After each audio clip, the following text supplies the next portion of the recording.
ಶ್ರಾವಣ ಮಾಸದ 2ನೇ ಶುಕ್ರವಾರವು ಶಕ್ತಿಶಾಲಿಯಾದ ದೇವಿಯನ್ನು ಪೂಜಿಸುವುದು ಆಳವಾದ ಆಧ್ಯಾತ್ಮಿಕ ಮಹತ್ವವನ್ನು ಹೊಂದಿದೆ. ಈ ದಿನದಂದು ದುರ್ಗಾದೇವಿಯ ರಕ್ಷಣಾತ್ಮಕ ರೂಪವಾದ ಹುಲಿಗೆಮ್ಮ ದೇವಿಯನ್ನು ಪೂಜಿಸುವುದು ಅತ್ಯಂತ ಶುಭಕರವೆಂದು ಪರಿಗಣಿಸಲಾಗಿದೆ.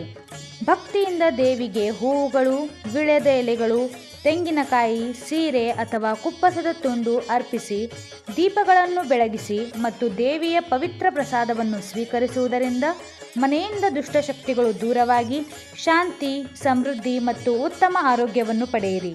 ನೀವು ಮನೆಯಲ್ಲಿಯೇ ಕುಳಿತು ಹುಲಿಗೆಮ್ಮ ದೇವಿಯ ದೈವಿಕ ಆಶೀರ್ವಾದವನ್ನು ಪಡೆಯಲು ದೇವಾಲಯ ಆ್ಯಪ್ ಅಥವಾ ವೆಬ್ಸೈಟ್ ಮೂಲಕ ಪೂಜೆ ಮತ್ತು ಪ್ರಸಾದವನ್ನು ಬುಕ್ ಮಾಡಿ. ದೇವಾಲಯದಲ್ಲಿ ಶ್ರದ್ಧೆಯುಕ್ತ ಪೂಜೆ ನಿಮ್ಮ ಹೆಸರಿನಲ್ಲಿ ನಡೆಯುತ್ತದೆ ಮತ್ತು ಪವಿತ್ರ ಪ್ರಸಾದವನ್ನು ನಿಮ್ಮ ಮನೆಗೆ ಕಳುಹಿಸಲಾಗುತ್ತದೆ.